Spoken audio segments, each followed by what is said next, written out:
கண்டிப்பா நாம 2 பேரும் திரும்ப சந்திப்போம்.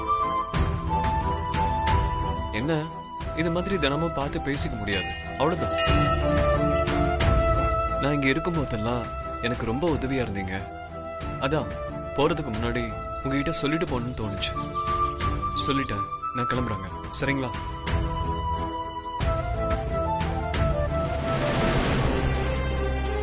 எங்க ஒரே ஒரு நிமிஷம்.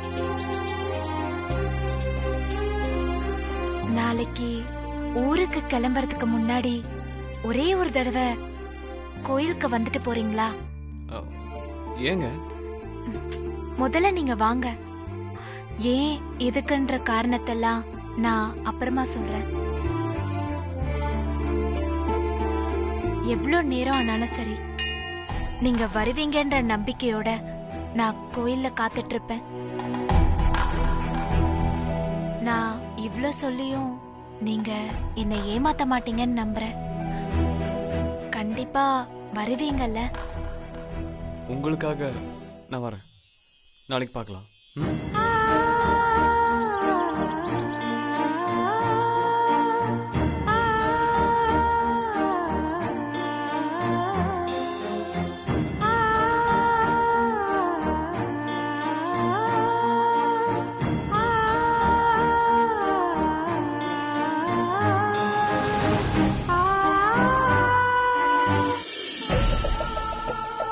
நான் கேக்குறேம்மா. ஆனா அது வரைக்கும் நீ உங்க அம்மா கிட்ட இத பத்தி எதையும் சொல்லிக்காத, சரியா? ஆர்த்தி, ஆர்த்தி, என்னடி இது? கூடிய சீக்கிரமே கல்யாணம் ஆக போற பொண்ணு நல்ல கலகலன்னு சந்தோஷமா இருக்க வேணாமா? நடு கூடத்துல இப்படி உட்கார்ந்துட்டு முறைச்சு பாத்துட்டு இருக்க. என்னாச்சு உனக்கு? யாரு இப்ப என்ன சந்தோஷமா இருக்க விட்டீங்க? திமிர் எடுத்து போய் ஆளாளுக்கு இங்க ஏதாச்சும் பண்ணா கூட கடைசியில அது ஏன் தலையில தான் வந்து விடியுது. இப்ப யாரு என்ன பண்ணாங்கன்னு இப்படி என்கிட்ட முறைச்சு பேசிட்டு இருக்க? வேணா, என் வாய கிளறாத. அப்புறம் நான் ஏதாவது சொல்லிட போறேன். ஏய், என்ன நடந்துச்சுன்னு கேட்டா நீ பாட்டுக்கு பேசிக்கிட்டே இருக்க. இன்னும் என்ன நடக்கணும்? நம்ம குடும்ப மானம் காத்துல பறந்துட்டு இருக்கு, தெரியுமா? ஆர்த்தி, இப்ப என்ன நடந்துச்சுன்னு சொல்ல போறியா இல்லையா? சொல்லு. என்னடி சொல்ற நீ? உன் மூத்த பொண்ணு இருக்காளே. என்ன சொன்ன? அதான் அந்த வானதி. ஏய், வாய மூடு. அவள் எனக்கு பொண்ணு அதுன்னு சொன்ன, எனக்கு கெட்ட கோவம் வந்திருப்பாரு. கொலை கோத்திரம் தெரியாதவெல்லாம் ஏன் ரத்த சொந்தம் ஆயிட முடியுமாடி? இங்க பாரு, எனக்கு ரத்த சொந்தம் அப்படின்னா நீ மட்டும்தான். வேற யாரையும் என் கூட சேர்த்து பேசாத. அவ சம்பந்தம் இல்லாதவளாவே இருக்கட்டும். இருந்தாலும் அவ என்ன தப்பு செஞ்சாலும் உன் வளர்ப்பு சரியில்லைன்னு தானே ஊர் உலகம் பேசும். அவ முறை தவறி நடந்துகிட்டதுக்கு நாம பழி ஏத்துக்கணுமா என்ன? ஆர்த்தி, நீ முதல்ல இன்னும் விஷயத்தையே சொல்லல. அவ அப்படி என்னடி முறை தவறி நடந்துக்கிட்டா? இப்ப அத சொன்னா மட்டும் நீ என்ன செஞ்சிட போற? விடு. ஏய், என்ன நடந்துச்சுன்னு இப்ப சொல்ல போறியா இல்லையா? நீ எவனோ ஒருத்தன் கூட பேசிக்கிட்டு இருக்கா. அவன் யாரு என்னன்னு கூட தெரியல.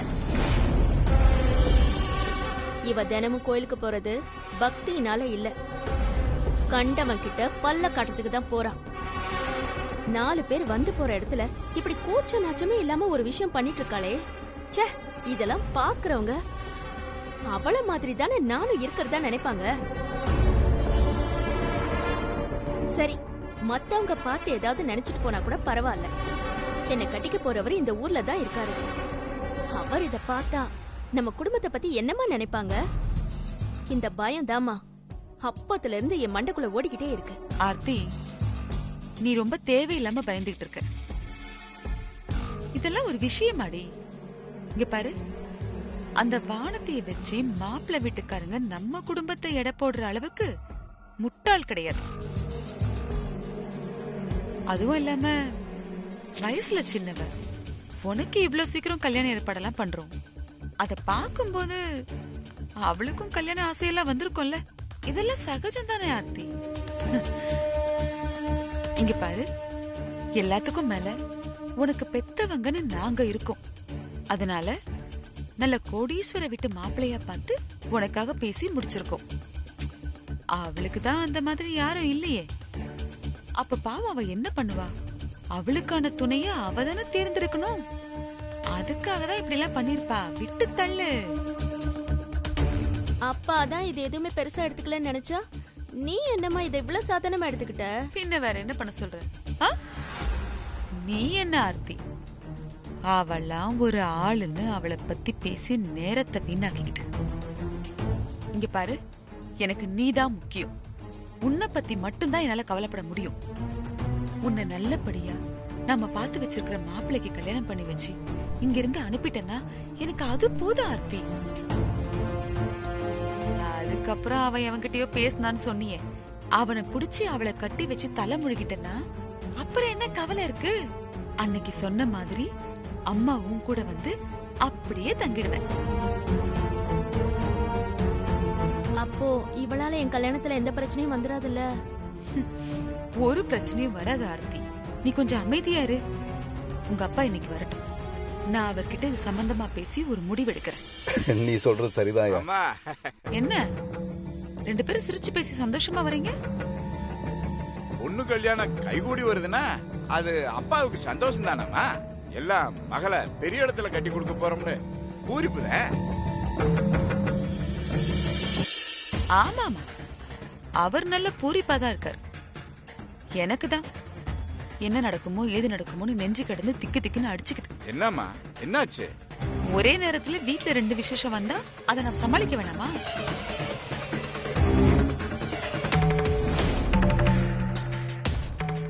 போற போக்க பார்த்தா வீட்டுல அடுத்தடுத்து ரெண்டு கல்யாணம் ரெடி ஆயிடும் போல இருக்கே. வானத்தை யாரோ ஒரு பையன் கிட்ட பேசிட்டு இருக்கிறதா என் காதுல அரசியல் புரசலா செய்தி வந்தது.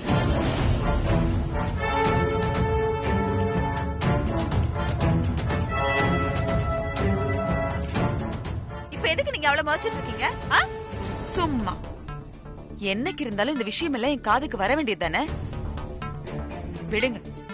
இங்க பாருங்க, நான் என்ன சொல்றேன்னா, வானதி கிட்ட நீங்க இப்பவே இத பத்தி எல்லாம் எதுவும் கேட்காதீங்க. ஆர்த்தி கல்யாணம் நல்லபடியா முடியட்டும். அதுக்கப்புறம் வானதி கிட்ட விசாரிச்சு அந்த பையன் யார் என்னன்னு கேட்டு அவனையே அவளுக்கு கட்டி வச்சிருவோம். அவளையும் கரை சேர்த்து விட்டுறலாம்ல. இது கரை சேர்த்து வர்றது மாதிரி தெரியலையா அமுதா? ஏதோ தள்ளி வர்றது மாதிரி இல்ல இருக்கு. ஐயோ அண்ணன், நீங்க என்ன இப்படி பேசிட்டீங்க? வானதி என் வயித்துல பொறுக்கலங்கிறதுக்காக அவ என் பொண்ணு இல்லன்னு ஆயிடுமா?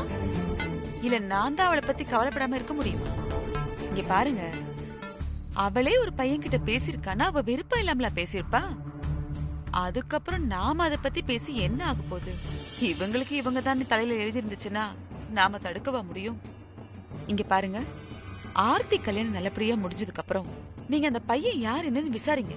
வானத்திய அவனுக்கே கட்டி வச்சிடலாம். நீ ஏன் சொன்னதுக்கு அப்புறம் அதுல எங்களுக்கு என்ன ஆட்சேபனை இருக்க போகுது? அந்த பையனுக்கே நம்ம வானதியை பேசி முடிச்சிருவோம்.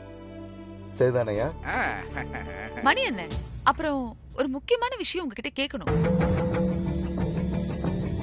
இல்ல, சாதாரண குடும்பமா இருந்தாலும் பரவாயில்ல, எங்க குடும்பத்துல சம்பந்தம் வச்சுக்கிறேன்னு சொல்லி வந்தாங்களே சம்பந்தியம்மா, அதெல்லாம் சந்தோஷம்தான். இருந்தாலும் இந்த வீட்ல வயசுல மூத்த பொண்ணு இருக்கும்போது சின்னவளுக்கு ஏன் கல்யாணம் பண்ணி வைக்கிறீங்கன்னு ஒரு வார்த்தை கூட கேட்கலையே.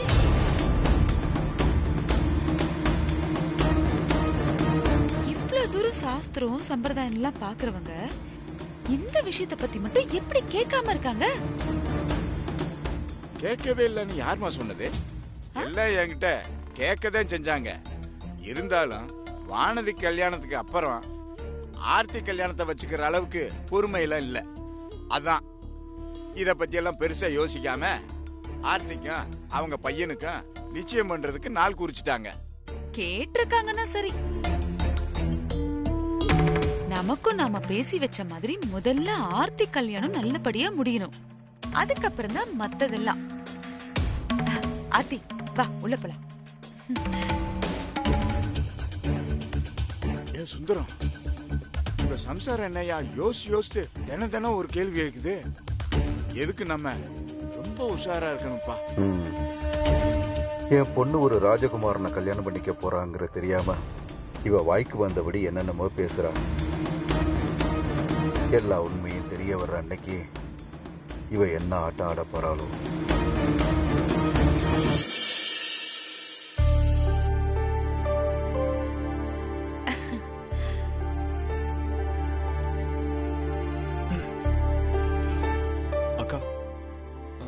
சொல்லிடலாம்டா. நாங்க உங்களை இங்க வர சொன்னதே ஒரு முக்கியமான உண்மையை சொல்லதான். சொல்லுங்க அது தம்பி. வந்து ஒரு உண்மையை நாங்க உங்ககிட்ட மறைச்சிட்டோம். தம்பி என்ன சொல்றீங்க? நீங்க எங்க கிட்ட உண்மையை மறைச்சீங்களா? உங்களால பொய்யெல்லாம் கூட சொல்ல முடியுமா? உங்க முகத்தை பார்த்தாலே ராஜகலை தாண்டவம் ஆடுது. அது மட்டும் இல்லாம பழகுறதுக்கும் ரொம்ப நல்லவங்கள தானே தெரிஞ்சீங்க. அதனால தானே நானும் உங்ககிட்ட சகஜமா பேச ஆரம்பிச்சேன். சரி, அப்படி என்ன உண்மையை மறைச்சீங்க? நீங்க என் மேல வச்சிருக்கிற நம்பிக்கைக்கு ரொம்ப நன்றி. நான் தான் கார்த்திக், ஆர்த்திக்கு பார்த்திருக்கிற மாப்பிள்ளை. எங்க அம்மா தான் ராஜராஜேஸ்வரி. நான் தான் உங்க வருங்கால மருமகன். உங்ககிட்ட உண்மையை சொல்லாம இருந்ததுக்கு என்னை மன்னிச்சிடுங்க. ஒரு சர்ப்ரைஸா இருக்கட்டுமே தான் நான் அப்படி நடந்துக்கிட்டேன். இது கேட்டு உங்களுக்கு ஷாக்கிங்கா இருக்கா? ஐயோ, எங்களுக்கு தான் இது ஆல்ரெடி தெரியுமே. என்னது, உங்களுக்கு ஏற்கனவே தெரியுமா? ஐயோ, அதெல்லாம் ஒண்ணும் இல்லைங்க தம்பி. இவர்தான் மாப்பிள்ளைன்னு தம்பி இப்பதான் அவர் வாயால எங்க கிட்ட சொல்றாரு. அதுக்கு முன்னாடி எங்களுக்கு அப்படிலாம் தெரியாது. நாங்க ஏதோ வழியில பார்த்து நல்ல பசங்க நினைச்சுதான் யதார்த்தமா உங்ககிட்ட பழகினோம். மத்தபடி நீங்க யாரு என்னன்னு எங்களுக்கு தெரியாது. தம்பி, இந்த காலத்துல நம்மள மாதிரி நல்லவங்கள பாக்குறதே ரொம்ப அதிசயமா இருக்கு. நீங்களும் எங்ககிட்ட பரிவா தான் நடந்துக்கிட்டீங்க. ஆனா இப்போ மாப்பிள்ள அவர்தான் மாப்பிள்ளன்னு சொன்னாரு பாருங்க. அத கேட்டுதான் எனக்கு கையும் ஓடல காலும் ஓடல, என்னமோ ரொம்ப பதட்டமா இருக்கு. இதுக்கெல்லாம் காரணம் நான் தான். ஐயோ தம்பி, நீங்க அப்படிலாம் சொல்லக்கூடாது. எப்படி சொல்றது? சாரி தம்பி, நாங்க யாரும் என்னமோ நினைச்சுதானே உங்ககிட்ட பழகினோம். எங்களால முடிஞ்ச அளவுக்கு உங்களை நல்லா தான் கவனிச்சுக்கிட்டோம். இருந்தாலும் எங்க கவனிப்புல ஏதாவது குத்தம் குறை இருந்திருந்தா நீங்க பெருசா நினைச்சுக்க கூடாது. நீங்க தான் எங்களை மன்னிக்கணும். ஏன் உங்களை மன்னிக்கணும்? நீங்க தான் எந்த தப்பு பண்ணலையே. அதுவும் இல்லாம எனக்கு ஆர்த்தி ரொம்ப பிடிச்சிருக்கு.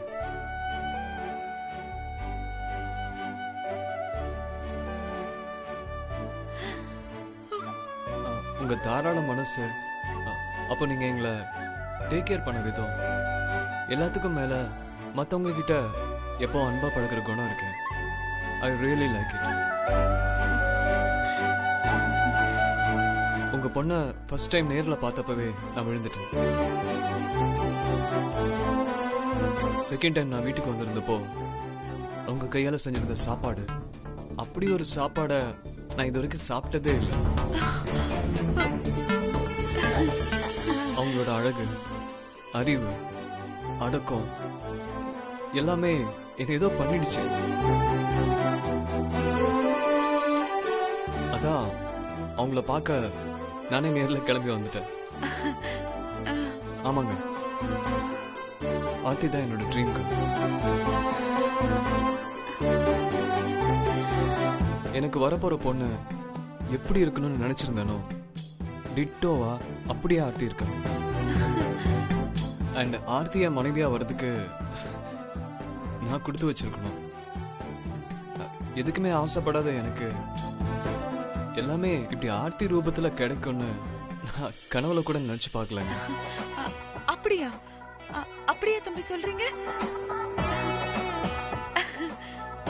உங்களுக்கு ஆர்த்தியா அவ்வளவு பிடிச்சிருக்கா?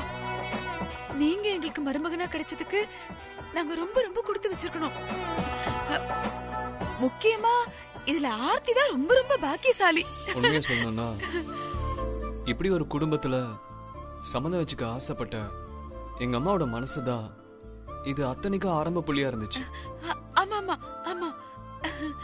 நீங்க எங்களை யாருன்னே தெரியாம எவ்வளவு அன்பா பாசமா உரிமையோட பழகுனீங்க. இருக்கட்டும்.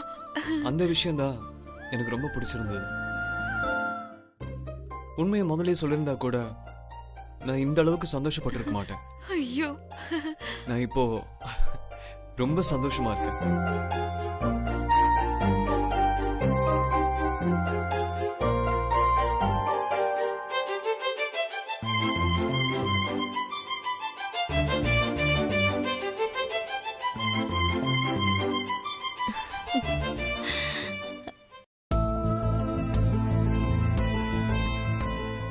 ஆ, ஆ, ம், ம்.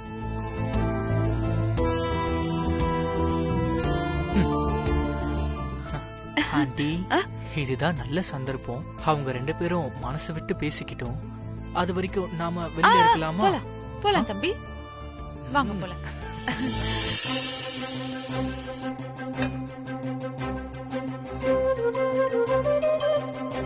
Sir, coffee.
தம்பி, இந்தாங்க. நீங்க வழியில போகும்போது சாப்பிடறதுக்காக உங்களுக்கு மிக்சர் ஸ்வீட்லாம் வாங்கியிருக்கு, சாப்பிடுங்க.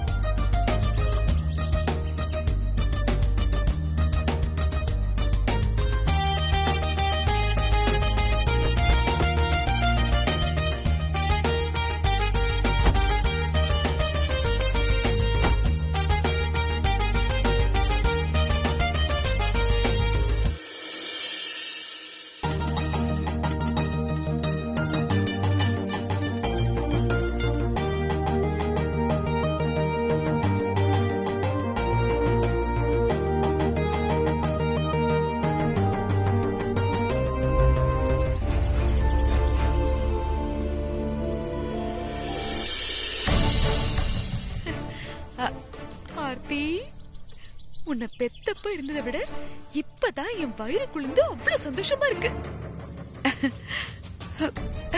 Super super. இங்க பாரு, மாப்பிள்ளைய எப்பவும் நீ உன் கண்ட்ரோல்லயே வச்சுக்கணும். நீ என்ன சொன்னாலும் எப்ப சொன்னாலும் ஏன் எதுக்குன்னு கேள்வி கேட்காம அப்படியே தட்டாம செஞ்சு முடிக்கணும். அப்படி பாத்துக்கணும். குட், என் செல்ல குட்டி. போலாமா?